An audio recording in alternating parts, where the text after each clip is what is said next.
고품격 용기 있는 방송 더불어민주당 서울시당 공식 팟캐스트 서당캐 34번째 방송을 시작하겠습니다. 네, 안녕하세요. 저는 서당캐 진행자 김용호입니다. 오늘 방송 저와 함께 만들어갈 진행자 소개해드리겠습니다.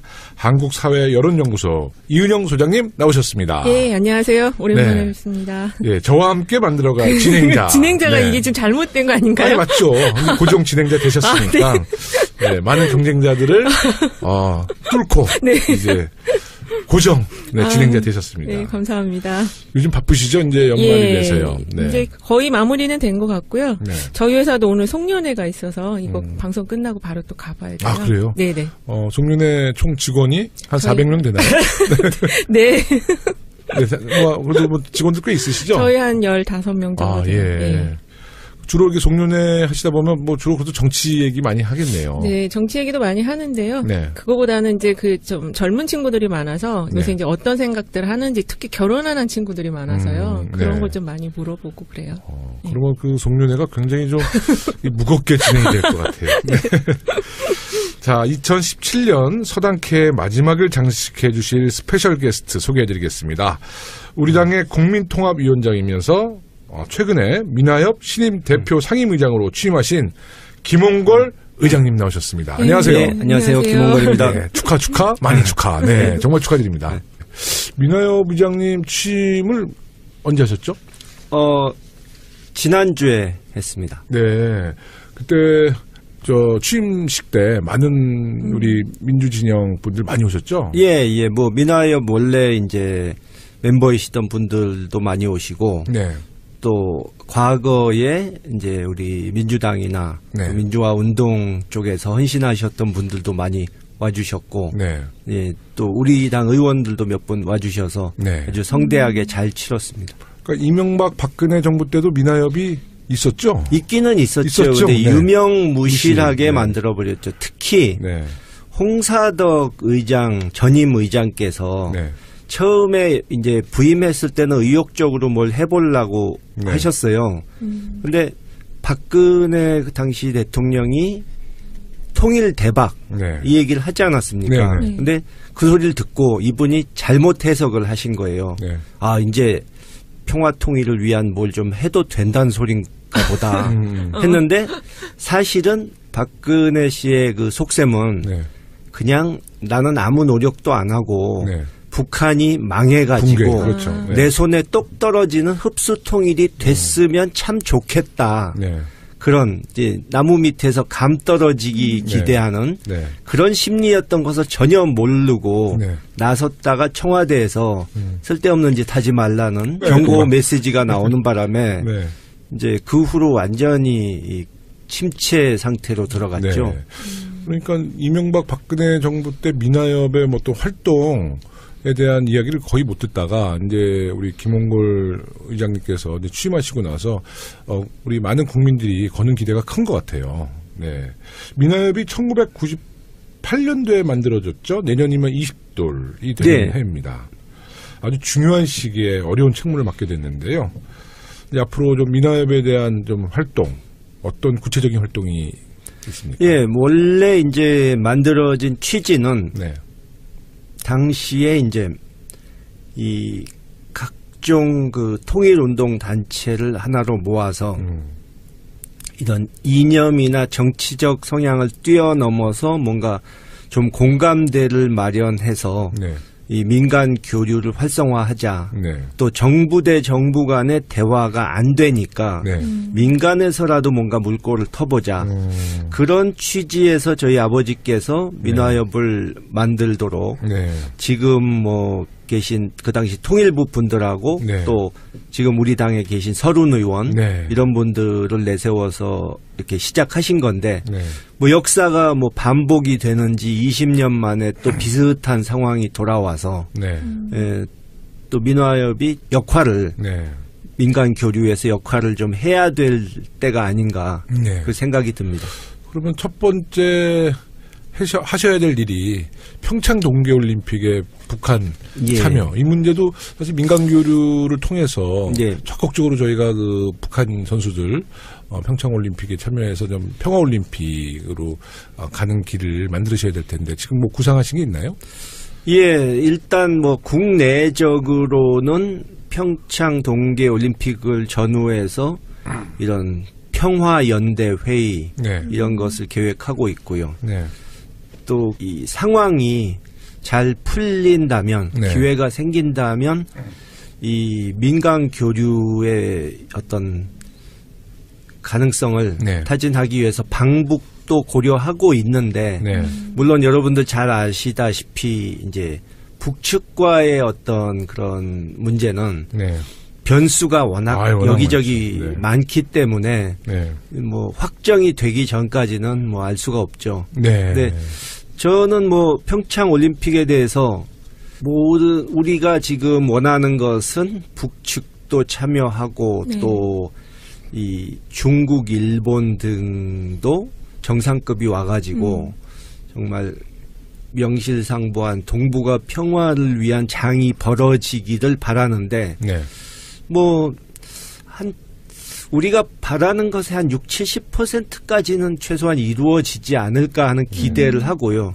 얼마 전에 뭐 보도가 났는데 뭐 북한의 리수용 그분이 평창 올림픽을 그 방해하고 분위기를 깰 생각은 없다. 우리가 평창 올림픽에는 뭐 참여를 못할지도 모르나 패럴림픽은 참여할 의사가 있다는 식으로 이 어떤 그런 사인을 보내서 그래도 긍정적으로 볼 수 있지 않나 일단은. 근데 앞으로 물론 제일 중요한 건 김정은 신년사에서 그 북한 김정은 위원장의 신년사에서 어떤 내용이 나오는가 또 그거에 대해서 또 우리와 미국이 어떻게 또 대처를 잘하는가 그거에 달려 있지 않을까. 김홍걸 의장님께서 그 김정은을 만났잖아요. 그렇죠. 김정일 6년 전에 사망했을 때 딱 6년 됐습니다. 조문을 갔기 때문에 김정은이가 그 우리 김홍걸 의장님의 어떤 메시지를 전달하면 자기 아버지 조문을 왔었는데 무시할 수는 없다. 뭐 북한에서는 그런 점에 이제 상당히 의미를 부여하기는 하죠. 우리 김일성, 김정일, 김정은 이 세 그 당 그쪽의 지도자로 이어지는 이 그 유훈 통치가 되는 나라니까. 그래서 한번 좀 메시지를 잘 전달하시고요. 저 방북할 때 저도 좀 듣고 저도 거기 북한에 저 북경대 우리 동문들 북한 동문들이 많아요. 북한을 좀 잘 아는 사람이 가야 돼요. 김홍걸 박사님, 김용. 저 이윤영 소장님도 저도 데려가 주세요. 이윤영 소장님이 여기서 북한 사람 안 나라면 이제 고정관청으로 또 찍히게 되니까 북한 사람 아는 사람 없죠. 탈북자 말고는. 저 여론조사도 좀 가서 하게 좀 데려가 주세요. 거기 무응답 많이 나올 거예요. 무응답이 많이 나올 거예요. 이윤영 소장님 최근에 그 남북 간의 민간교류 필요성에 대한 여론조사 진행한 것이 있나요? 이게 딱 민간교류 필요성으로 조사한 건 없고요. 지난 국민일보가 엠브레인에 의뢰해서 12월 3, 4일 날 전 국민 1,015명 대상으로 조사한 게 있는데요. 그 북핵 문제를 해결하기 위해서 정부의 대응 방향이 어떠해야 되느냐 이거 이렇게 물어봤는데 대화 협상을 통해 평화적으로 해결해야 한다는 게 63.5%였고요. 63.5%. 그리고 군사적 해법 등 강경책으로 대응해야 한다라는 거는 32.1%로 좀 적게 나왔어요. 그래서 국민들께서 어쨌든 대화 협상을 통해서 지금 문제를 좀 평화적으로 해결해야 한다라고 보고 계시기 때문에 이러한 방법론으로 민간 교류가 이루어지면 거기에 대해서 공감을 많이 하실 것 같아요. 근데 여기서 이제 약간 지금 조금 이제 좀 주의 깊게 봐야 되는 게 20대 젊은 층 같은 경우는 그 평화적인 해결보다는 조금 이제 좀 강경책으로 대응해야 한다는 게 다른 연령대보다 좀 높았거든요. 20대. 이거 왜 그럴까요? 그러니까 아직은 20대가 이 북한에 대한 특히 이제 북핵 문제가 있다 보니까 그 군대 문제라든지 그 이제 전쟁의 가능성에 대한 그 두려움 같은 게 좀 많이 있고 20대 남자 같은 경우는 그 과정에서 이제 군대 문제라든지 이런 것들이 있어서 좀 상당히 부정적인 좀 인식을 많이 갖고 있는 것 같아요. 거기다가 그 20대라 그러면 이제 그 이명박 박근혜 정부가 10년 네, 정부였잖아요. 그렇죠. 그 안에서 그러니까 그 초중고 네네. 학교 다닐 때 그 당시 두 정부의 그렇죠. 그러니까 평화적인 한반도 해결이 아니라 굉장히 강경한 입장에 강경책에 대한 일관적인 뭐 정부에 대한 방침 또 교육 예. 뭐 현상에 의해서 좀 이렇게 북한에 대한 이해도 또 통일 대한민국에 대한 어떤 관심도가 좀 많이 떨어지는 것 같아요. 저도 그런 얘기를 많이 하는데요. 6.15 정상회담 이후에 벌어졌던 그런 남북 간의 긍정적인 그런 장면을 보고 자란 세대가 아니기 때문에 그러니까 부정적인 것만 지난 10년 동안 그렇죠. 많이 보다 보니까 좀 그렇게 된 면이 있고 조금 전에 전쟁의 두려움 때문이었다고 그러셨는데 제가 보기엔 전쟁에 대한 두려움이 없어서 오히려 전쟁이 얼마나 무서운지를 실감을 하지 못해서 그 전쟁이 그 컴퓨터 게임처럼 쉽게 그렇게 적을 격파하고 끝낼 수 있는 걸로 쉽게 생각한 것 아닌가. 그러니까 강경론을 주장하는 분들이 노년층이 됐던 청년층이 됐던 만약에 지금 뭐 너희 이웃에 포탄이 떨어지고 희생자가 나는 그런 상황이 돼도 이 군사적 해결책을 원하느냐 이렇게 물어본다면 얘기가 다르지 않을까 그렇게 생각합니다. 네. 앞으로 20대에 대한 그런 홍보 활동이나 그런 좋은 인식을 가질 수 있는 활동을 많이 하셔야 될 것 같아요. 뭐 정말 통일 없는 대한민국의 미래는 없다고 봐야죠. 그렇죠. 우리 정말 5천만 국민들 모두가 이제 통일이 우리의 또 염원이고 또 통일을 이뤄내기 위해서 뭐 인내도 필요하지만 또 우리 국력도 키워서 좀 자주적인 통일 꼭 좀 우리가 좀 이뤄냈으면 하는 바람이고요. 이제 정치 현안에 대한 이야기도 좀 시작해 보겠습니다. 어제 2015년 한일 위안부 합의의 과정을 검토한 위안부 합의 TF가 5개월간의 조사 결과를 발표했어요. 합의 당시에 제기되었던 의혹들이 대부분 사실로 드러나서 많은 국민들이 좀 충격에 휩싸였습니다. 그때 뭐 한참 합의문 나왔을 때 뭐 이면 합의에 대한 의혹 제기가 많이 나왔는데 그렇죠, 뭐 당시 청와대나 박근혜 정부 때 청와대나 뭐 윤명세 장관이 공개적으로 이면 합의 없다. 뭐 자신 있게 얘기했었거든요. 근데 지금 이면 합의에 대한 내용들이 지금 나오고 있어요. 우리 뭐 전 사실 예상했었어요. 이면 합의가 있었을 것이다. 저도 마찬가지고요. 뭐 저는 너무 예상했던 내용이라 충격은 아닌데 다시 한번 정말 우라통이 터지는 어떻게 이럴 수가 있나. 그러니까 이 위안부 합의를 이렇게 일본에게 덥석 줘버린 바람에 이 다시 돌이키기도 쉽지 않고 정말 대못을 박아버리고 사라진 거 아닙니까? 그러니까 정말 국민 입장에서 기가 막히는 일이죠. 그 이면 합의에 대한 주요 내용 우리 이은영 소장님 일단은 그 주장한 것과 관련해서 일본 정부 책임을 법적 책임으로까지 끌어내지 못한 점이 있었고요. 그다음에 이제 공식적인 사과가 아닌 점이 또 있고, 그다음에 그 최종적 불가역적으로 해결될 것이라고 했는데 사실은 그게 좀 양국 간의 그 인식 차이가 좀 있는 부분이 있고요. 이런 것들 좀 될 수 있을 것 같아요. 그러니까 뭐 일본 측에서는 한국 정부가 앞으로 성노예라는 단어를 쓰지 않기를 좀 희망한다. 뭐 이런 내용도 좀 있었던 것 같고요. 뭐 소녀상 문제도 소녀상 문제도 더 이상 이제 거론하지 않았으면 한다라는 이야기도 나왔고, 또 박근혜 정부에서 그 당시 그 위안부 문제를 유네스코에 등록하려고 추진하다가 또 중간에 그것도 포기하거든요. 뭐 이런 문제도 이면 합의에 영향이 미쳤다는 이야기도 나오고요. 그런데 지금 아베 총리가 오늘 아마 아마 측근들에게 우리 TF에서 발표한 이면 합의에 관련돼서 한국 정부가 문제 제기하니까 자기들은 이 합의에 대해서 1mm도 양보하지 않겠다. 네. 뭐 이렇게 뭐 자기 누구를 통해서 이야기를 했다고 그래요. 그러니까 일본도 굉장히 지금 강경해지고 있는 것 같아요. 오늘 대통령께서도 이거 관련해서 이제 메시지를 내셨거든요. 네네. 근데 거기 메시지를 보면은 일단은 양국 정상 추인을 거쳤지만 정부 간의 공식적인 약속이라고 하더라도 지금 이 문제를 그렇게 해결할 수는 없다고 조금 이제 명확한 입장을 밝히셨거든요. 네. 그리고 근데 이제 그런 발언과 함께 또 이제 일본과의 관계에 있어서는 진정한 마음의 친구가 돼야 되고 미래지향적으로 나아가야 되기 때문에 정상적인 외교 관계에 대해서는 노력하겠다. 네. 그 대신 외교부는 이 협상 관련한 모든 것들을 다시 한번 재검토해서 대책을 마련해라 이렇게 말씀을 하셨거든요. 네, 저는 오면서 그 트위터를 보니까 문재인 대통령이 트위터에 직접 글을 남기셨더라고요. 위안부 TF의 조사 결과 발표를 보면서 대통령으로서 무거운 마음을 금할 수 없습니다.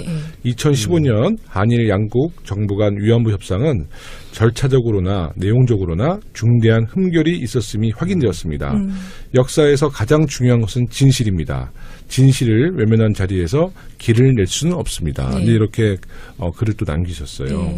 사실 그 위안부 할머니 문제는 우선 이제 그냥 기본적으로 일본에 진정 어린 사과가 없었고, 그렇죠. 이 사과 없는 용서가 어디 있냐는 거죠. 또 위안부 할머니들도 이 문제에 대해서 동의해주지 않고 있잖아요. 그러니까 이것은 사실 우리 정서, 국민의 정서뿐만 아니라 그 할머니들에 대한 우리 정부의 사실 그 예의도 아니죠. 너무 일방적이었다는 거죠. 근데 요거 관련해서 여쭤보고 싶은 게 있는데 이미 이제 지난 정부에서 뭔가를 합의를 해서 발표가 나왔었던 거를 이제 다음 정부에서 이렇게 얘기하는 것과 관련해서 이 향후에 이제 외교 관계가 어떻게 전개될 수 있는 건지 그게 좀 궁금하거든요. 외교적으로는 아주 골치 아픈 상황을 만든 거죠. 그러니까 뭐 예를 들어 뭐 지난 정권은 뭐 제대로 판단을 하질 못하는 정권이었으니 물르자 이럴 수도 없고 국제 이 외교 관례상은 사실 쉽게 이걸 되돌릴 방법이 마땅치 않은 것은 사실이죠. 그리고 일본은 어쨌든 자기네들 원하는 걸 챙겨버렸기 때문에 그 사람들은 버티기만 하면 되거든요. 그러니까 최근에 이 대중관계, 대일관계를 비교하면 참 어떻게 보면 이상한 모습이 됐는데 중국은 사드 배치 문제로 우리에게 상당히 서운해하고 뭐 제재도 하고 했는데 그래도 뭐 어쨌든 못마땅한 걸 참고 아무래도 그래도 한중 관계가 이렇게 가서는 안 되겠다는 생각을 하고 이 문재인 대통령을 국빈 방문하도록 하고 이제 관계 개선 방향으로 일단 돌렸는데 반대로 이제 가해자 측이었던 일본이 지금은 우리에게 오히려 큰 소리를 치는 저 사람들은 뭐 한번 합의해 놓고 바꾸자고 하니 이게 상식적으로 돼 있을 수 있는 얘기냐 하면서 국제사회에다가 이 한국이 마치 한심한 사람들이란 식으로 얘기를 하고 뭐 지금 제가 외교관 한 분한테 듣기로는 우리가 한일 정상회담 얘기를 해도 일본 측에서는 뭐 아쉬울 게 없다는 듯이 그냥 한중일 삼국 정상회담 때 만나면 되지 뭘 서두르느냐 이런 식이고 근데 한중일 삼국 정상회담이 그거는 시진핑 주석이 동경을 방문할 의사가 있느냐가 좀 의심스럽기 때문에 그게 과연 이루어질지도 모르는 상황이라 그러면 한동안 결국 일본 측은 한일 정상회담 한동안 못해도 괜찮다는 시기예요. 지금. 그러니까 정말 박근혜 정권에서 나라에 큰 해악을 끼치고 갔다. 그러니까 뭐 최순실과 같이 무슨 기업들한테 돈을 뜯어내고 이런 부분은 우리가 단죄를 하고 뭐 돈을 추징하고 벌금 내게 하고 이렇게 할 수도 있지만 이런 부분은 사법적으로 어떻게 할 수도 없는데 사실은 나라에는 더 큰 해를 끼친 거거든요. 그렇죠. 박근혜 대통령이 정말 이 국가에 너무나 큰 피해를 줬는데 뭐 아까도 제가 어디 보도를 보니까 그 개성공단 폐쇄도 그것도 대통령이 구두로 폐쇄시켜 그랬더니 그냥 안보실장이 통일부 장관에 전화해서 폐쇄시켜라. 통일부 장관은 단계별로 네. 폐쇄시켜야 된다. 대통령이 얘기하는데 이견 달아서 안 된다. 바로 폐쇄시켜라 해서 진행했다는 거예요. 그것이 정말 나라다운 나라가 아니지 않습니까? 네. 아까도 언급했다시피 이면 합의를 우리 정부에서는 굉장히 철저하게 은폐를 했는데 네. 그 당시 이면 합의 이후에 우리 정부가 좀 위안부 문제와 관련해서 국제사회의 행동이 많은 변화가 있었잖아요. 아까 네. 언급했던 것처럼 유네스코. 위안부 피해자 네. 기록물의 유네스코 등재 사업에 대해서도 정부가 지원을 중단하고 말이죠. 네. 도저히 이해가 안 되는 거예요. 네. 네. 그러니까 그 당시에 뭐 다들 이면 합의 있었다고 의심한 것이 네. 합의 내용에 대해서 이렇게 당당하게 밝히지도 못하고 네. 과정도 숨기고 뭐 했기 때문에 네. 뭐 누구든지 수상하게 봤죠. 네. 그때 그 부산의 소녀상도 네. 뭐 네. 기억하시잖아요. 네. 그 시민들이 설치한 소녀상 네. 우리 정부에서 그를 막 그렇죠. 철거하려고 네. 네. 그 학생들 탄압하고 말이죠. 그때도 제가 볼 때 야, 저 경찰이 과연 우리의 경찰인가 싶었어요. 네. 그러니까 이것도 결국은 우리 정부는 박근혜 정부는 이면 합의에 대한 그 어떤 중압감 그렇기 때문에 우리 경찰이 우리 국민을 탄압하는 정말 아주 웃음 뭐 꼴이 됐죠. 이 내부적으로는 뭐 곤란했겠죠. 국민들한테 밝힐 수는 없고 네. 일본 측은 합의했으니까 이행하라고 그러고 네. 음. 박근혜 정부가 왜 이런 굴욕적인 외교를 자꾸 했죠? 그 부분은 정말 미스터리입니다. 제가 정신적인 아까 문제? 예, SNS에 네. 어떤 분이 그런 비슷한 질문을 올리셨길래 제가 네. 답을 그분의 정체와 네. 정신세계에 대해서 정확하게 다 파악한 사람을 아직 만나보질 못했습니다. 예. 이렇게 답을 했는데 네. 정말 상식적으로는 누구도 이해 못하죠, 이건. 그 당시 협상의 책임자였던 윤병세 전 장관이 이제 TF 발표에 대해 반박하면서 네. 1228 합의가 진전된 합의라는 주장을 하고 있어요. 네. 뭐 할 말이 없겠죠. 일단 그렇게 변명이라도 해야지. 그렇죠. 네. 근데 뭐 그동안에 그러면 그렇게 당당하면 네. 그동안에 왜 합의 내용들을 공개를 안 하고 숨겼는지 네. 또 일본 측으로부터 그러니까 이면 합의가 없었다면 일본 측으로부터 이런저런 그 합의 이행 요구를 왜 받았는지 네. 그건 설명을 못 하죠. 그렇죠. 일본도 참 후한무치한 거예요. 아까 말씀하신 것처럼 지금 가해자가 네. 자기들이 지금 정지를 내고 있는데 독일하고 많이 비교되잖아요. 너무 비교되죠. 네. 근데 저는 일본 측보다 네. 일본 측은 원래 그런 사람들이고 또 자기네 이익을 위해서 그런 짓을 한 건데 네.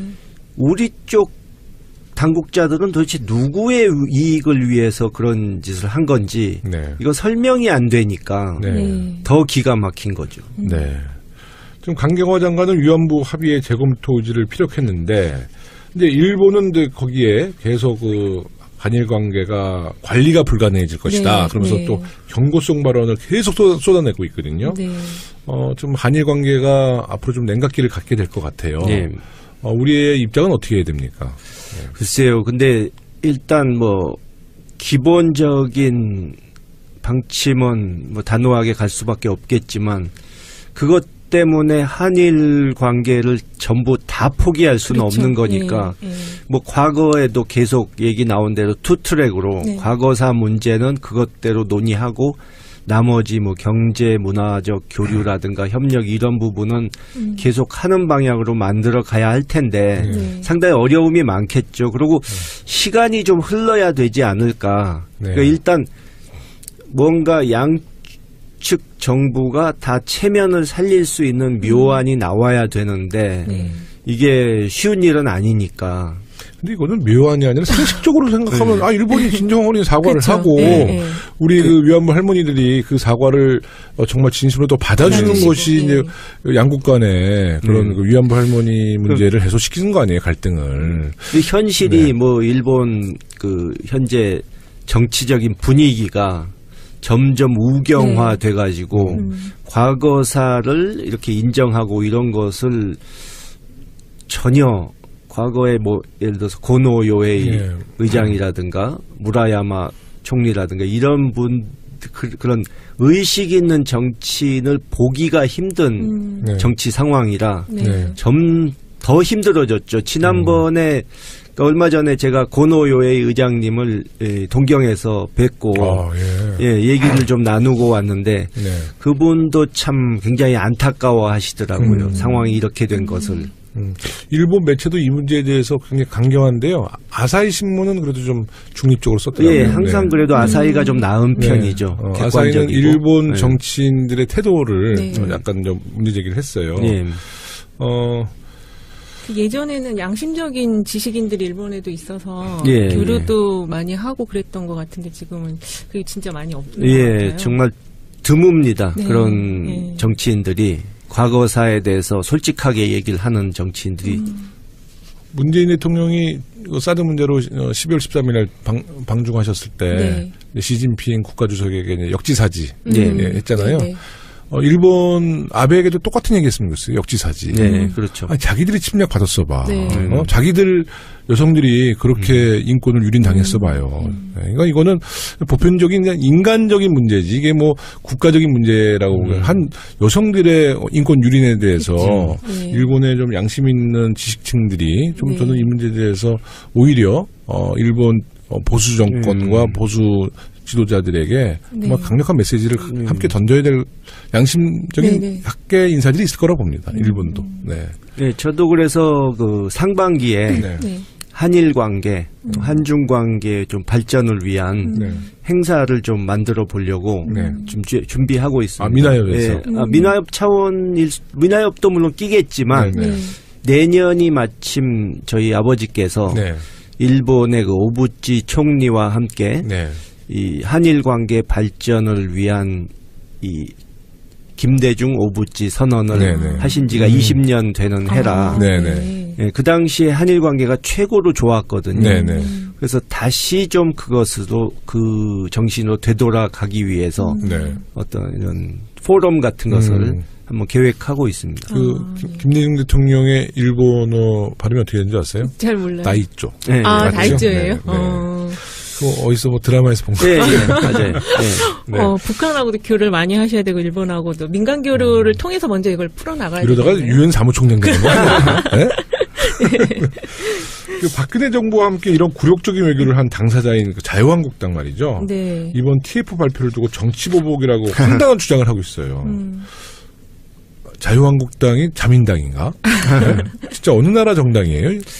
어제 그 기사에 장제원 대변인이 작년 이맘때 했던 이 위안부 합의 이런 거에 대해서 했던 바른정당으로 떠나기 전에 했던 내용을 했던 그 대변인 성명과 지금의 성명 두 가지를 비교해서 이렇게 올렸더라고요. 근데 그 두 가지 성명이 너무 180도 다른 거예요.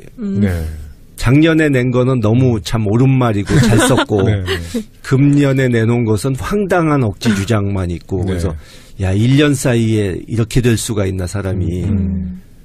자기도 그런 영상 보면 좀 그러니까, 민망하지 않을까요? 그 민망함, 뭐 염치 이런 것을 갖고 있으면 자유한국당에 있을 수가 없습니다. 그걸 버리고 와야 돼요. 절격 사유예요. 그러니까 제가 그 며칠 전에 그 류여해 최고위원 제명 사유 보고 굉장히 웃었거든요. 당의 명예를 실추시키거나 국민 정서와 동떨어진 언행을 보인 자.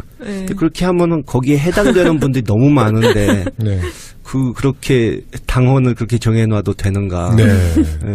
류여해 씨에 대한 여론조사는 아직 없죠. 근데 뭐 여론조사를 같이 인지도가 굉장히 높아졌대요 지금. 외교 위안부 합의에 대해서 자유한국당이 얘기한 걸 들어보면 지난번 적폐 청산 문제 때도 제가 똑같은 말을 했는데 이 자기들이 저질러 놓은 일을 이제 간신히 수습하려고 그러는데 거기다 대고 욕을 해대는 것은 정말 동네 쓰레기를 막 버려놓은 사람이 청소하려고 열심히 일하고 있는데 쫓아와서 그 냄새나고 시끄러우니까 빨리 청소하고 가라고 욕하는 그런 꼴 아닌가요? 네, 맞죠. 이제 우리 자연스럽게 정치 얘기가 좀 나오고 있으니까 네. 임시국회에 대해서 좀 부끄러운 이야기지만 지금 어떻게 되는 네. 거예요, 의원님? 아니, 그 12월 임시국회가 아무런 결과를 내지 네. 못했어요. 네. 정말 우리 여당 국회의원으로서 국민들께 정말 죄송할 뿐이지만 좀 이유가 좀 있습니다. 뭐 잘 아시지만 본회의가 개최 못하는 것은 이제 개원특위의 네, 연장 네, 문제거든요. 네, 그 시기 문제라고 네, 그러는 그러니까 자유한국당이 사실 개헌에 대해서 굉장히 적극적이었어요. 네. 네. 근데 이제 내년 지방선거와 동시투표를 네. 그 당시는 다 분위기가 이제 내년 우리 대통령의 또 공약이셨고 네, 네, 네. 내년 6월에 지방선거에 동시투표를 통해서 개헌을 하자. 네. 예전에 이견이 없었는데 지금 그 자유한국당 자체의 여론이 워낙 지금 낮고 네. 또 국민들로부터 부심받고 네. 또 6월 선거에서 우리 국민투표를 함께 붙이게 되면 이제 자유한국당 입장에서 문재인 대통령 정부의 중간평가를 좀 하고 싶은데 이게 중간평가보다는 여론 개헌 개헌을 힘을 실어주는 개헌 정국이 되니까. 되는 거죠. 예, 네, 예. 분위기가. 예. 근데 그것 때문에 이제 뭐 당리장략이죠. 네. 선거에 불리하다는 이유로 네. 이제 자꾸 보이콧하는 거예요. 네. 근데 제가 뭐 제 자랑하려는 건 아니지만 자랑 많이 하셔도 돼요. 이 작년 방송은 자랑하는 방송. 작년 이맘때에 네네. 뭐 야당들이 개헌 빨리 하자 네. 대선 전에 할 수 있다 시간이 있다 이러면서 막 개헌이 지상주의처럼 네. 네. 무조건 개헌 뭐 이런 소리를 할 때 네. 제가 그랬거든요. 그 제대로 된 개헌을 해야지 네. 졸속으로 권력 구조만 네. 바꾸는 개헌은 안 하는 이만 못하다. 네. 네. 근데 저 사람들은 권력 나눠먹기 할 수 있는 개헌은 찬성하겠지만 네. 네. 제대로 된 개헌, 정말 네. 국민들이 바라는 내용의 그런 내용이 들어가 있는 개헌을 하자 그러면 네. 그때는 또 딴소리 할 것이다 네. 했는데 그렇게 됐잖아요. 그러니까요. 네. 그러니까 개헌을 하려면 내년 2월까지는 이제 개헌안이 안이 여야 나와요. 합의해서 도출해야 네. 되는데 네. 근데 우리는 2월까지 여야 합의로 개헌안을 도출하자. 네. 자유한국당은 개헌 시점을 그러니까 개헌은 필요하나 네. 개헌 시점을 못 박을 수 없다. 내년 네, 그 지방선거랑 입장이에요. 같이 하면 안 된다는 거죠. 그러니까 근데 솔직히 자유한국당이 그렇게 얘기해야지. 개헌은 필요하나 지방선거 때 네. 그 개헌을 국민투표에 붙이면 우리는 참패하니 네. 개헌을 나중에 연기하자. 우리 네. 당이 그러면 지방선거에서 진다. 뭐 네. 그런 이야기도 못 하는 거죠. 그러겠죠. 네, 그쪽 입장. 근데 사실 속내는 그렇다는 거예요. 네. 근데 아까 이제 김홍걸 의장님 말씀하셨다시피 1년 전 자기들의 발언, 네. 또 현재 발언을 이렇게 영상으로 비교해 보면 정말 우스꽝스럽잖아요. 네. 자유한국당이 얼마 전까지만 해도 개헌을 당장 안 하면 거의 나라가 예. 망할 것 같다, 뭐 이런 식이었거든요. 자유한국당의 적은 자유한국당입니다. 네. 과거 이 발언을 네. 다시 네. 꺼내면. 홍준표 대표 공약도 이게 지금 개헌한 걸로 네. 되어 있었는데. 뭐 네. 모든 후보가 다 그랬죠. 네, 그때는 그랬죠. 네. 개헌특위가 국회도 있는데 지금 1년 동안 네. 운영해왔지만 큰 성과를 만들어내지 못했어요. 네. 이런 상황에서 그 국민들이 개헌특위에서 뭘 했는지 모르잖아요. 네. 네. 하도 된 게 없어가지고. 그러니까요. 그리고 이제 지난 방송에서도 저희가 이야기했지만 이제 개헌에 대한 이제 국민들의 관심도가 이제 좀 많이 좀 올라가야 될 것 네, 같아요. 네. 네. 정말 개헌 헌법이야말로 우리 실생활에 네. 공기와 같은 네. 그런 존재이기 때문에 뭔가 결정적인 좀 계기가 있어야 하지 않을까. 네. 근데 이 개헌안 때문에 지금 민생 법안도 같이 연동돼서 처리가 안 되고 있다는 크게 게 문제라는 맞나요? 거죠. 네. 근데 그러니까 개헌 때문에 네. 자유한국당 야당이 그냥 국회 모든 의사 일정을 다 중단시키고 보이콧 놓는 거예요. 아무것도 못하게 하는 거예요. 네. 민생 법안 네. 오늘 또 이 역시 주옥 같은 네. 명언 퍼레이드를 지금 이 자유한국당에서 예. 벌리고 있는데 네. 오늘은 또 김성태 원내대표께서 네. 우원식 대표가 민생 법안이라도 좀 빨리 처리하자 이러니까 야당은 국정에 책임이 없다. 우리 책임 아니다. 근데 책임이 없으면 권한도 없어져야 되는 것 아닌가요? 맞죠. 네. 네. 근데 이분들은 보면 옛날에 이 국민의 정부, 참여정부 때도 그분들 야당 하는 거 봤지만 네. 일단 야당이 돼버리면 갑자기 영원히 여당할 생각 없는 사람들처럼 행동을 해요. 네. 뭐 옛날에 노무현 대통령 때도 네. 장관 청문회 해야 된다고 막 그래가지고 노무현 대통령이 그래 그거 줘라. 나중에 자기들 집권 하면 후회할 거다 했는데 그렇게 됐지 않습니까? 청문회 때문에 국정 운영을 못하겠다고 막 울부짖을 수준까지 되지 않았습니까? 그러니까 뒷일을 생각 안 하고 사는 사람들 같아요. 네. 제가 볼 때는 이 정권 교체가 돼서 제일 지금 좋아하는 분들이 우리 공직자들 같아요. 공무원. 국정감사 우리가 야당 때 국정감사나 뭐 청문회 하면 우리 공직자분들이 굉장히 긴장했거든요. 준비도 많이 하셔야 되고. 준비도 하고 이제 저희가 전투력이 좀 있으니까.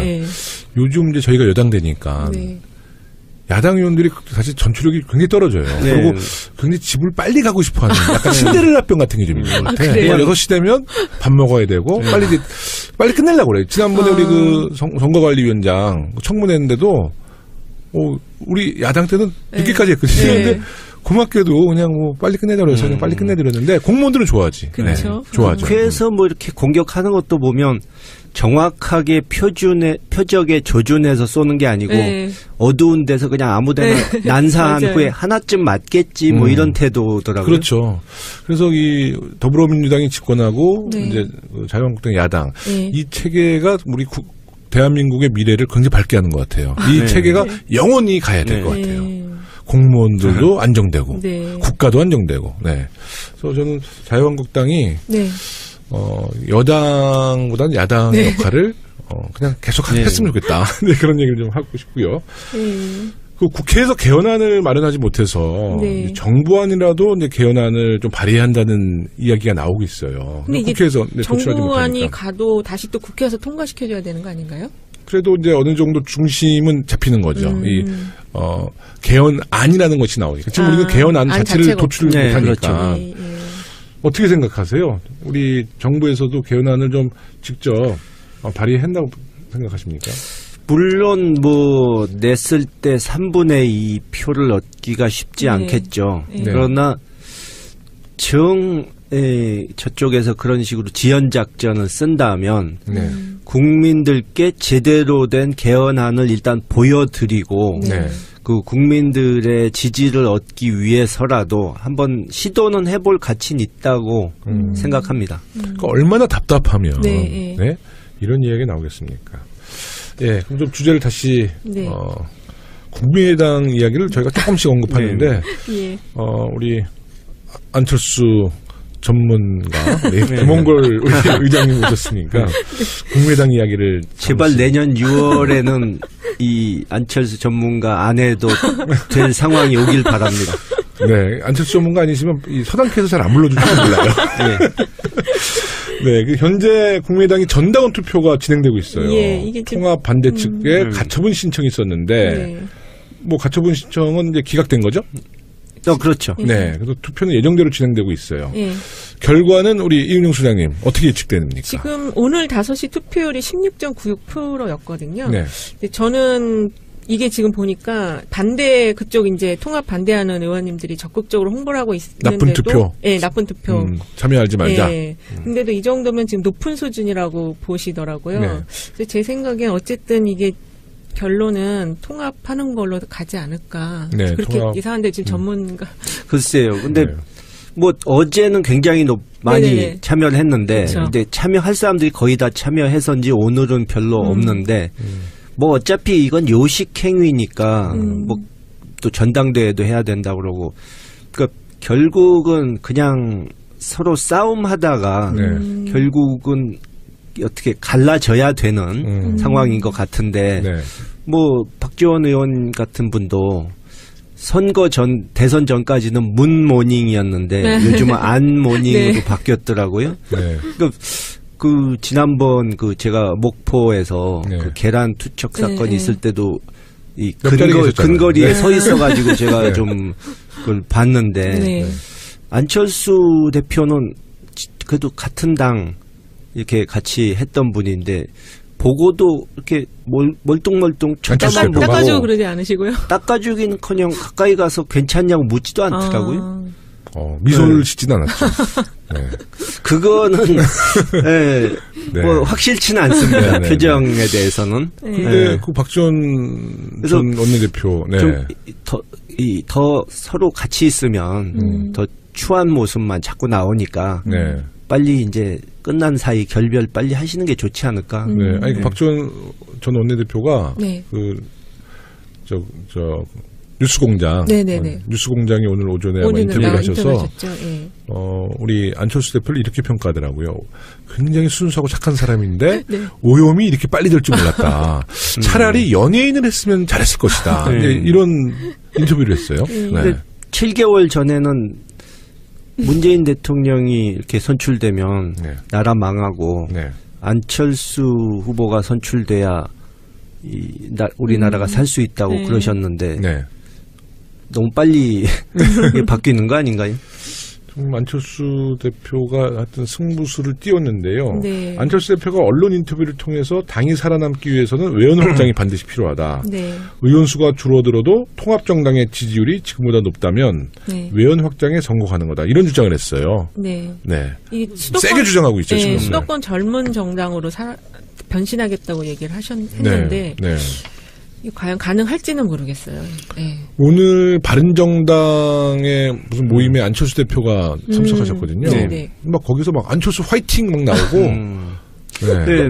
이미 저는- 통합됐어, 거기. 아, 그래요? 저는 이 예언을 또 한 번 하자면 네. 한두 달 만에 그러니까 양쪽의 지지율을 합친 것보다 더 못하게 내려갈 것이다. 합치면 한 지금 12% 정도 예, 인데 예. 그보다 더 아래로. 예, 그리고 오늘은 좀 반어법을 자주 쓰게 되는데 네. 예. 소통과 화합의 정치인으로 유명한 네. 안철수, 유승민 두 분이 이렇게 합쳐지면 네. 어떤 상황이 벌어질지 참 흥미진진합니다. 이건 예언이 아니라 저주인데. 근데 김홍걸 의장님이 이렇게 말씀하면 잘 맞아요. 아, 그러니까요. 흔히 김홍걸의 저주라고 그러지. 네. 이번에 가처분 신청에 서명한 통합반대 의원들이 주로 이제 호남 의원을 네. 주축으로 해서 한 20여 분 정도 됐죠. 네. 통합 반대 측 입장에서는 상당히 의미가 있는 숫자고요. 그 20명의 의원들이 실제로 국민의당의 네. 주도적인 그쵸. 네, 네. 세력인데, 근데 이분들이 이번에 참여를 안 하게 되면 예. 거기는 통합 반대파당이 또 새로 출연하는 건가요? 어떻게 되는 건가요? 글쎄요, 국민들은 솔직히 네. 어느 쪽 반대파와 찬성파가 국민의당에서 몇 명씩 갈라지느냐. 솔직히 국민들은 별로 관심도 없습니다. 그냥 네. 제발 그만 추한 꼴 그만 좀 보여줬으면 네. 좀 조용히 해줬으면 하는 바람이실 텐데 네. 굳이 분석을 하자면 네. 이제 결국은 그 비례대표 의원들을 어떻게 나눠 갖느냐가 문제인데 이제 제가 안철수 대표 입장이라면 그냥 보기 흉한 모습 보여주지 말고 싫다고 하는 비례대표 의원들은 떠나갈 수 있도록 해주겠습니다. 왜냐하면 데리고 있어 봐야 맨날 싸움만 하지 좋을 게 없거든요. 네. 그럼 출당을 시키는 거. 그런 거라도 그러면 해주는 의원직은 게 유지된다면서요? 정치 도의상 서로 깨끗하게 이혼해라 이거죠. 네. 지저분한 꼴을 보이지 말고. 제가 오늘 점심에 이제 언론인들이랑 같이 식사를 했는데 네.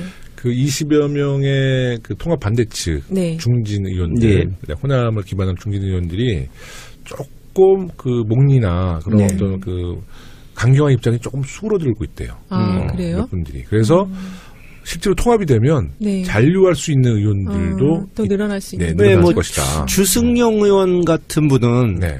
솔직히 탈당, 복당 네. 해서 경력이 화려하거든요. 네. 그래서 본인은 이제 탈당엔 지쳤다.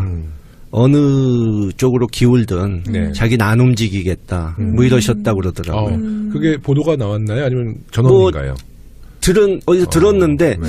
비슷한 보도도 본 것 같아요. 네. 네. 그래서 기자분들도 얘기가 지금 강경한 입장의 몇몇 중진들이 네. 결국은 몇 분들은 그냥 흐름에 따라서 잔류해서 또 바른정당과 통합 쪽으로 갈 것이다 이렇게 예측하는 분들도 있더라고요. 그러니까 제가 전에 얘기했던 또 그 얘기죠. 아니 한두 달 전에 얘기했잖아요. 그 당의 그 당 의원들의 모토는 네.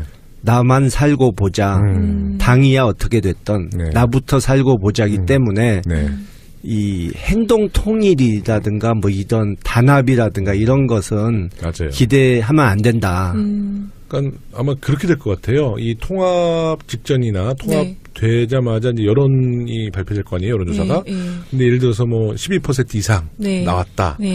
그러면 이제 많은 의원들이 잔류할 가능성이 높죠. 그러니까 나만 살고 보자. 이제 김홍구 의장님 말씀처럼.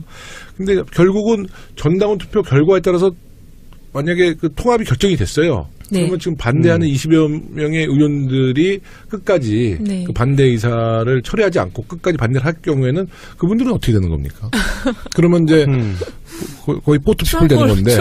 글쎄, 이 정당사에 없었던 정말 희한한 장면이 나올 수도 있겠죠. 그러니까 20명이 되면, 그러니까 20석이 되면 원내 교섭단체 되는 거 아니에요? 또 신당을 만들까요? 그럴 수도 있죠. 아, 그럴 수도 있어요?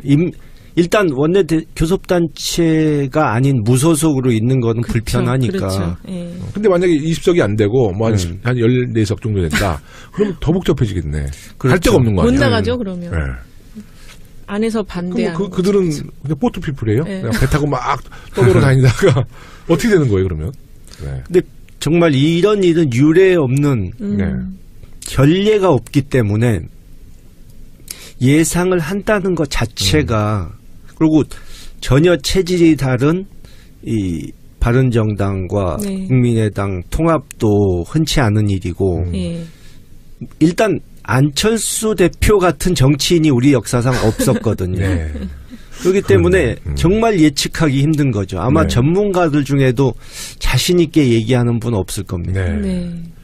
바른정당도 이제 자한당으로 또 복귀하는 세력이 또 있을 거예요. 그러니까 이게 바른정당은 그 지역의 기반 때문에 뭐 영남 이런 기반 때문에 바른정당의 의원들도 자한당으로 복귀하려는 세력이 있고 그렇죠. 국민의당은 또 바른정당으로 복귀하는 세력이 있어서 이게 다 이렇게 꼬여 있는데 국민의당도 민주당으로 올려는 분도 있지 있죠. 않을까요? 있는데 그렇죠. 이 지금 이 안철수, 유승민 그 두 의원의 지금 생각은 2등을 하겠다는 거지. 지금 자한당을 밀어내고 자기들이 2등하겠다는 거지. 그 홍준표 대표가 점점 이 자유한국당 지지 세력을 아주 극우만 남도록 이렇게 자꾸 만들어 가니까 외연 확대는 전혀 안 되고 하니까 보수 쪽에서 이탈이 많다 이렇게 보고 그쪽을 우리가 다 끌어오자 하는 그런 계산이 있는 것 같은데 뭐 계산은 계산이고 현실은 또 다를 수 있는 거죠. 근데 그 바른정당 의원들 중에 그러니까 결국 안철수 대표나 그쪽이나 어차피 합당해서 잘 된다는 자신이 있는 게 아니고 가만히 있으면 죽으니까 그래도 이래주거나 저래주거나 한번 시도나 해보자 이런 거기 때문에 뭐 일단 지금은 조용히 있더라도 가만 보니까 했는데 신통치 않다 효과가 이러면은 에이 역시 자유한국당으로 돌아가자 이럴 사람도 나올 수 있죠. 그 홍준표 대표가 굉장히 극우 성향이지만 또 이제 극우 정당을 말은 뭐 신보수 만들겠다고 근데 극우 정당을 표방하잖아요. 근데 홍준표 대표가 자기 같은 극우를 만나면 그러니까 그게 바로 유효잖아요. 자기가 감당을 못하는 거예요. 내쫓잖아요, 그냥. 그러니까 이 극우가 통제와 관리하기가 어렵다는 걸 모르는 것 같아요. 하여튼 홍준표 대표 뭐 잘 극우 정당 잘 만드시길 바라겠고요. 그 국민의당 바른정당이 합친 이제 새 정당이 지방선거에서도 이제 성과를 좀 낼 수 있을까 또 이런 이야기들을 하는데 이제 아까 언급했다시피 지금 2위 싸움이거든요. 그러니까 영남에서는 그 새로운 정당이 이제 1위를 좀 해서 몇 군데 좀 지방선거에 성과를 내고 싶어하고 또 수도권에서는 기초의원들이 뭐 주로 중대선거구제니까 거기서도 이제 몇 석을 좀 만들어내겠다 이런 의지 아니겠어요? 그렇죠. 굉장히 복잡합니다. 복잡한데 이번에 보니까 그 지난번에 계속 얘기했던 홍정욱 그 전 의원이 불출마 선언을 했어요. 그리고 홍준표 대표가 영입하려는 그 안대희 대법관도 불출마하겠다고 해서 장재영 의원 친형 거기도 그렇고 그래서 전체적으로 지금 지방선거 전략에 이제 한국당 쪽이 좀 빨간불이 켜졌거든요. 네. 근데 전반적으로 보면 지금 이 흐름은 2020년 총선 때 모든 게 정리될 수 있는 것이 아닌가 좀 그렇게 네. 보여지거든요. 네, 그래서 네, 네. 어쨌든 지방선거에서는 목표한 만큼의 성과를 이루지 못하더라도 국민의당, 바른정당이 합쳐진 새 정당이 여기는 이제 그 기초의원이나 광역의원 정도만 어느 네. 정도 들어가면 된다고 생각하는 것 같고 총선을 염두에 두지 않나 네. 이렇게 저는 보여져요. 네, 맞습니다. 네. 벌써 이제 마칠 시간이 됐습니다. 우리 김홍걸 의장님은 1부 마치시고 네. 다시 또 1부로 가셔야죠. 네. 2017년도 마지막 방송이 될 것 같아요. 네, 우리 청취자분들께 덕담 한마디 해주시죠. 네. 우리 청취자 여러분들 중에도 작년에 이제 촛불 집회에 열심히 나오셔가지고 정권 교체를 하는데 큰 힘을 주셨던 분들이 많으실 것으로 생각합니다. 네. 여러분들 덕분에 정권 교체가 되고 이제 하나둘씩 적폐청산이 돼가는 모습을 보게 됐는데 내년에는 또 더 우리가 기대하던 성과가 더 많이 나올 수 있도록 같이 노력하길 바랍니다. 그리고 저 개인적으로 아까 말씀드린 대로 이제 지금 어려운 상황에 놓인 이 외교 안보 문제, 이 남북 관계 그리고 주변국과의 관계 이 개선을 위해서 제가 최선을 다해서 조그만 성과라도 내년 이맘때는 좀 보여드릴 수 있도록 노력을 하겠습니다. 너무 네. 든든한 말씀을 해주셨는데요. 네, 2018년도 네. 마지막 방송에 이제 김홍걸 의장님 네. 나와서 내년의 북한, 각오를 말씀해 주셨어요. 개성공단이 네. 다시 이제 부활을 되고 아주 굉장히 좋은 소식 많이 네. 전달해 주시기를 바라겠습니다. 그럼 저는 하나 네. 여쭤보고 싶은 게 꼭 있었어요. 만나뵙게 진작에 좀 되면. 하시지 방송 마치려고 그러니까 마지막 태클을 거시네요. 지금 국민의당에 있는 의원님들 있잖아요. 네. 다 호남 의원님들이 많으신데 이전에 많이 보셨잖아요. 네. 또 함께 또 한솥밥도 먹었는데 그분들 지금 모습을 보시면 어떤 느낌이 드시는지 한번 진짜 여쭤보고 싶었거든요. 근데 뭐 한마디로 네. 자업자득이다. 그러니까 그분들이 안철수 대표를 지금 막 욕하지 않습니까? 네. 근데 그분들 중에 안철수 대표가 어떤 사람인지 몰라서 네. 뭐 그런 얘기 했잖아요. 뭐 외계인하고 얘기하는 것 같다. 뭐 벽에다 대고 얘기하는 것 같다. 그거 모르고 작년에 국민의당 같이 시작한 게 아닙니다. 알지만 안철수 대표는 당을 만드는 데 있어서 의원들이 필요하고 지역 기반이 필요하고 또 뭐 호남 쪽 의원들은 당을 만들려면 대권 주자급이 하나쯤 있어야 되고 이러니까 서로 상대를 존중하지도 않고 좋아하지도 않지만 그런 척하면서 손을 잡았던 거죠. 네. 근데 이제 이용 가치가 서로 떨어지니까 이제 막 추한 모습이 나오는 거죠. 그러니까 결국 눈앞의 작은 이익에만 연연하고 정말 정치인으로서의 이 도의와 이 대의를 버리는 그런 식의 정치를 하면 오래 못 간다. 또 남을 비난해가지고 얻어지는 반사이익만 가지고 정치하려고 해서는 결코 성공할 수 없다 하는 교훈을 우리가 얻을 수 있는 거죠. 네. 깔끔하게 정리해 주셨네요. 네, 그럼 고품격 용기 있는 방송 서당캐 34번째 방송 1부를 마치겠습니다. 끝까지 청취해 주신 청취자분들께 감사드리면서 저희는 내일 2부에서 찾아뵙겠습니다. 감사합니다. 네, 감사합니다.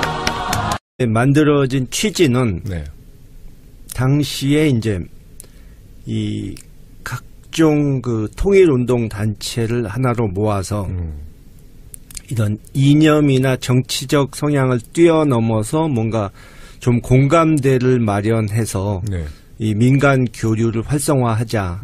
또 정부 대 정부 간의 대화가 안 되니까 민간에서라도 뭔가 물꼬를 터보자. 그런 취지에서 저희 아버지께서 민화협을 만들도록 지금 뭐 계신 그 당시 통일부 분들하고 네. 또 지금 우리 당에 계신 서른 의원 네. 이런 분들을 내세워서 이렇게 시작하신 건데 네. 뭐 역사가 뭐 반복이 되는지 20년 만에 또 비슷한 상황이 돌아와서 네. 또 민화협이 역할을 네. 민간 교류에서 역할을 좀 해야 될 때가 아닌가 네. 그 생각이 듭니다. 그러면 첫 번째 하셔야 될 일이 평창 동계올림픽의 북한 예. 참여. 이 문제도 사실 민간 교류를 통해서 예. 적극적으로 저희가 그 북한 선수들 평창 올림픽에 참여해서 좀 평화 올림픽으로 가는 길을 만드셔야 될 텐데 지금 뭐 구상하신 게 있나요? 예, 일단 뭐 국내적으로는 평창 동계올림픽을 전후해서 이런 평화연대 회의 네. 이런 것을 계획하고 있고요. 네. 또 이 상황이 잘 풀린다면 네. 기회가 생긴다면 이 민간 교류의 어떤 가능성을 네. 타진하기 위해서 방북도 고려하고 있는데 네. 물론 여러분들 잘 아시다시피 이제 북측과의 어떤 그런 문제는 네. 변수가 워낙 워낙 여기저기 많죠. 네. 많기 때문에 네. 뭐 확정이 되기 전까지는 뭐 알 수가 없죠. 네. 네. 저는 뭐 평창 올림픽에 대해서 모든 우리가 지금 원하는 것은 북측도 참여하고 네. 또 이 중국, 일본 등도 정상급이 와가지고 정말 명실상부한 동북아 평화를 위한 장이 벌어지기를 바라는데 네. 뭐 한 우리가 바라는 것의 한 60-70%까지는 최소한 이루어지지 않을까 하는 기대를 하고요. 얼마 전에 뭐 보도가 났는데 뭐 북한의 리수용 네. 네. 네. 그분이 평창 올림픽을 그 방해하고 분위기를 깰 생각은 없다.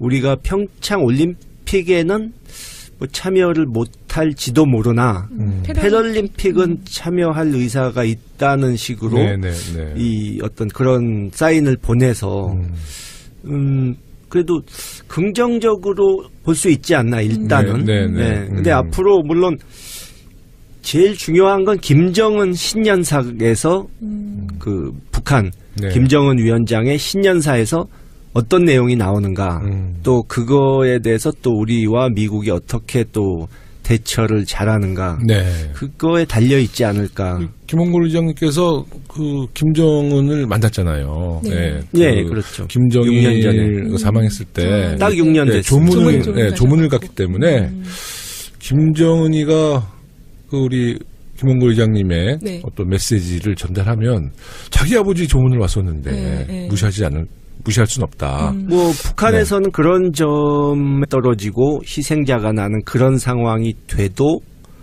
이 군사적 해결책을 원하느냐 이렇게 물어본다면 얘기가 다르지 않을까. 네. 예, 네. 그렇게 생각합니다.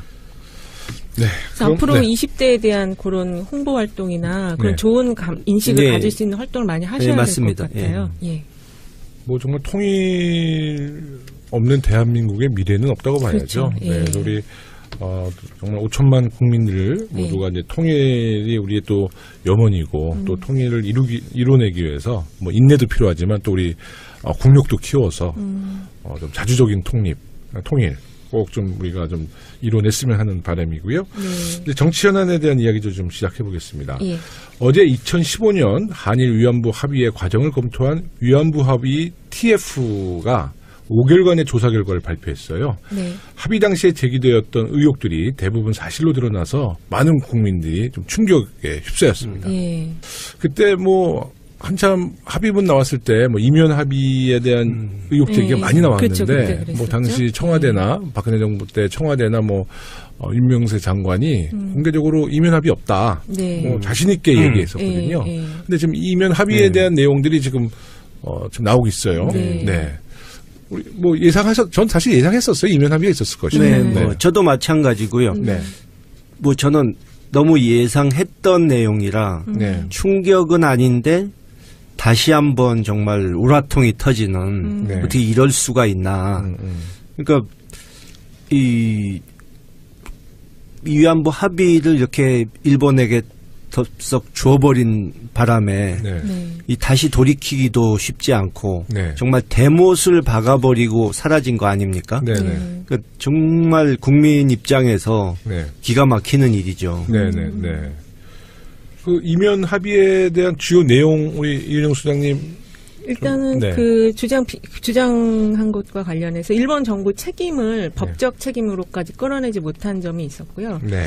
그다음에 이제 공식적인 사과가 아닌 점이 또 있고, 네. 그다음에 그 최종적 불가역적으로 해결될 것이라고 했는데 사실은 그게 좀 양측 간, 양국 간의 그 인식 차이가 좀 있는 부분이 있고요. 네.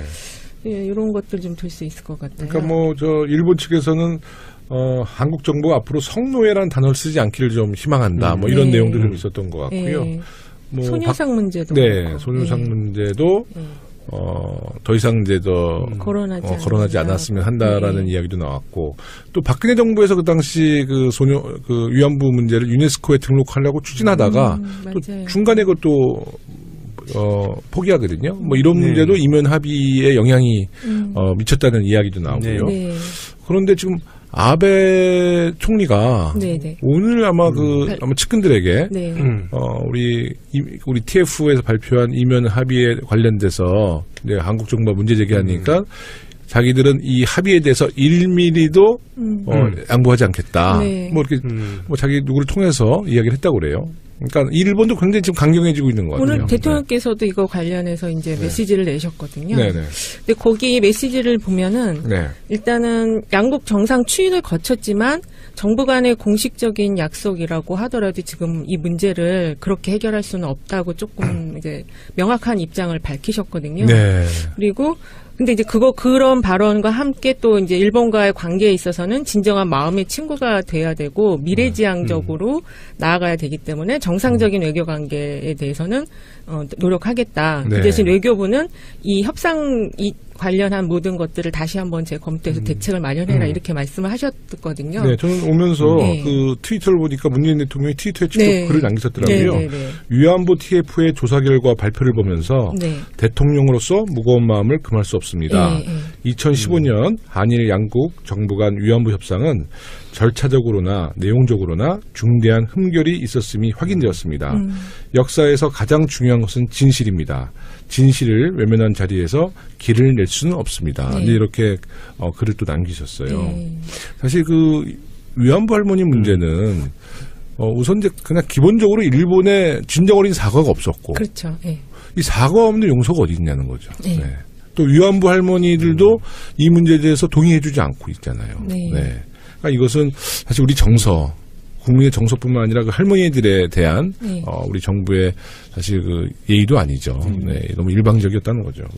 근데 요거 관련해서 여쭤보고 싶은 게 있는데 이미 이제 지난 정부에서 뭔가를 합의를 해서 발표가 나왔었던 거를 이제 다음 정부에서 이렇게 얘기하는 것과 관련해서 이 향후에 이제 외교 관계가 어떻게 전개될 수 있는 건지 그게 좀 궁금하거든요. 외교적으로는 아주 골치 아픈 상황을 만든 거죠. 그러니까 뭐 예를 들어 지난 정권은 뭐 제대로 판단을 하질 못하는 정권이었으니 물르자 이럴 수도 없고 국제 이 외교 관례상은 사실 쉽게 이걸 되돌릴 방법이 마땅치 않은 것은 사실이죠. 그리고 일본은 어쨌든 자기네들 원하는 걸 챙겨버렸기 때문에 그 사람들은 버티기만 하면 되거든요.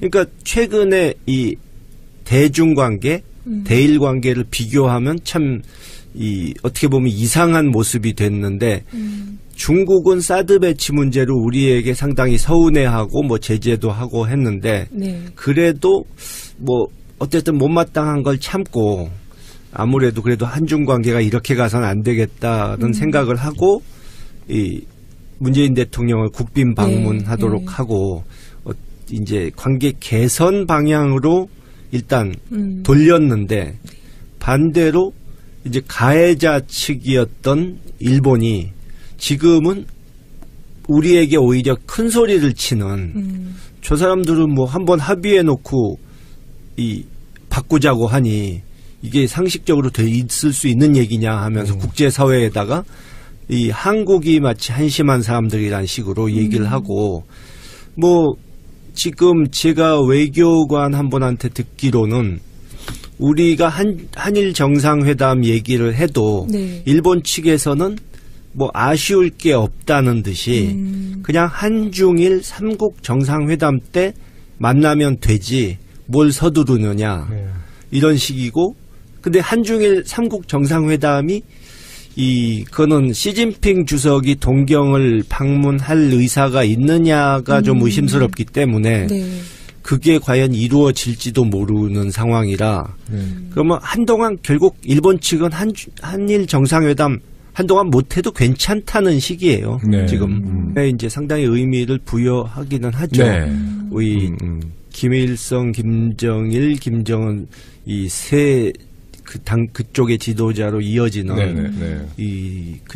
유훈 통치가 되는 나라니까. 네네. 그래서 한번 좀 메시지를 잘 전달하시고요. 저 방북할 때. 저도 좀 듣고 저도 거기 북한에 네. 저 북경대 우리 동문들 북한 동문들이 그렇죠. 많아요. 네. 북한을 좀 잘 아는 사람이 가야 돼요. 네, 김홍골 박사님, 김용. 저 이은영 소장님도 저도 데려가 주세요. 이은영 소장님이 여기서 북한 사람 안 나라면 이제 고정관첩으로 또 찍혀야 되니까. 북한 사람 아는 사람 없죠. 탈북자 말고는. 네네.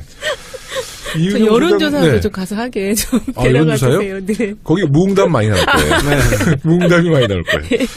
이일정 소장님 최근에 그 남북 간의 민간교류 필요성에 대한 여론조사 진행한 것이 있나요? 이게 민간교류 필요성으로 조사한 건 없고요. 네. 지난 국민일보가 엠브레인에 의뢰해서 12월 3, 4일 날 전 국민 1,015명 대상으로 조사한 게 있는데요. 네네.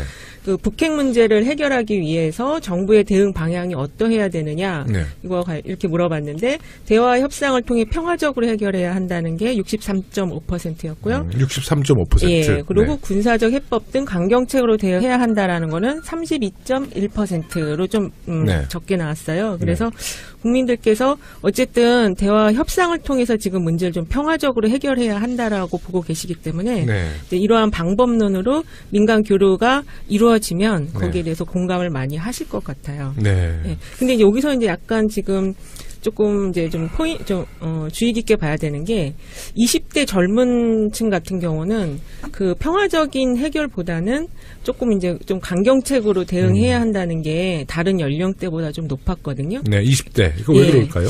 그러니까 아직은 20대가 이 북한에 대한 특히 이제 북핵 문제가 있다 보니까 그 군대 문제라든지 그 이제 전쟁의 가능성에 대한 그 두려움 같은 게 좀 많이 있고 20대 남자 같은 경우는 그 과정에서 이제 군대 문제라든지 이런 것들이 있어서 좀 상당히 부정적인 좀 인식을 많이 갖고 있는 것 같아요. 거기다가 그 20대라 그러면 이제 그 이명박 박근혜 정부가 10년 정부였잖아요. 그렇죠. 그 안에서 그러니까 그 초중고 학교 다닐 때 그 당시 두 정부의 그러니까 평화적인 한반도 해결이 아니라 굉장히 강경한 입장에 강경책에 대한 일관적인 뭐 정부에 대한 방침 또 교육 뭐 현상에 의해서 좀 이렇게 북한에 대한 이해도 또 통일 대한민국에 대한 어떤 관심도가 좀 많이 떨어지는 것 같아요. 저도 그런 얘기를 많이 하는데요. 6.15 정상회담 이후에 벌어졌던 그런 남북 간의 긍정적인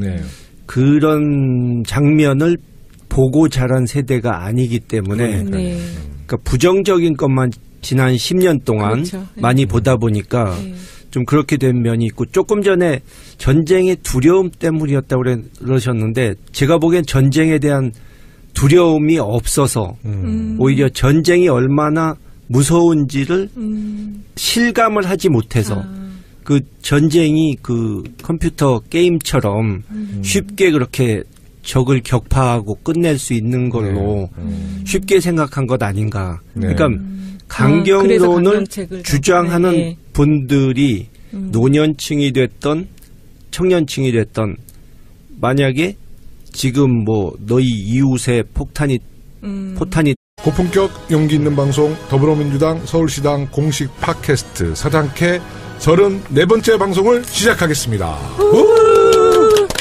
네, 안녕하세요. 저는 서당캐 진행자 김용호입니다. 오늘 방송 저와 함께 만들어갈 진행자 소개해드리겠습니다. 한국사회여론연구소 이은영 소장님 나오셨습니다. 예, 안녕하세요. 오랜만에 뵙습니다. 예, 저와 함께 만들어갈 진행자. 진행자가 이게 좀 잘못된 거 아닌가요? 아니, 맞죠.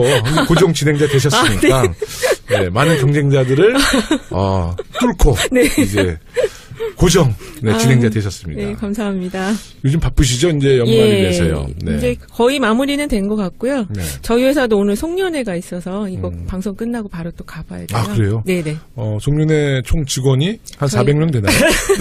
네. 네, 그래도 직원들 꽤 있으시죠? 저희 한 15명 정도. 아, 예. 네. 주로 이렇게 송년회 하시다 보면 주로 그래도 정치 얘기 많이 하겠네요. 네, 정치 얘기도 많이 하는데요. 네. 그거보다는 이제 좀 젊은 친구들이 많아서 요새 이제 어떤 생각들을 하는지 특히 결혼하는 친구들이 많아서요. 그런 걸 좀 많이 물어보고 그래요.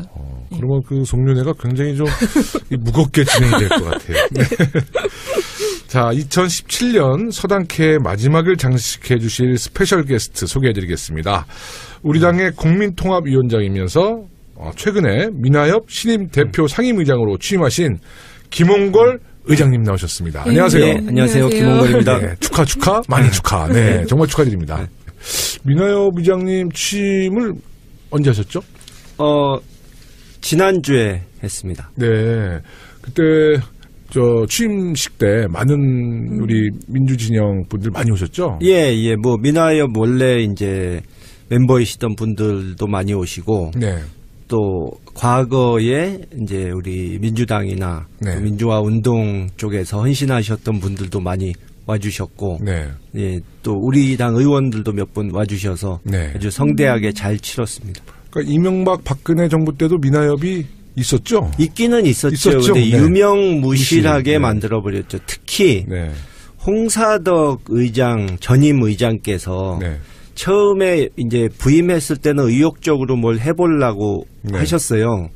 근데 박근혜 그 당시 대통령이 통일 대박 이 얘기를 하지 않았습니까? 근데 그 소리를 듣고 이분이 잘못 해석을 하신 거예요.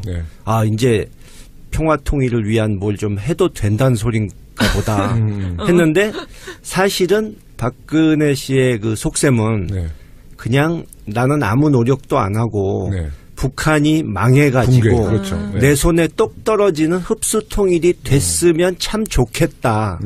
그런 이제 나무 밑에서 감 떨어지기 기대하는 그런 심리였던 것을 전혀 모르고 나섰다가 청와대에서 쓸데없는 짓 하지 말라는 경고 메시지가 나오는 바람에 이제 그 후로 완전히 침체 상태로 들어갔죠.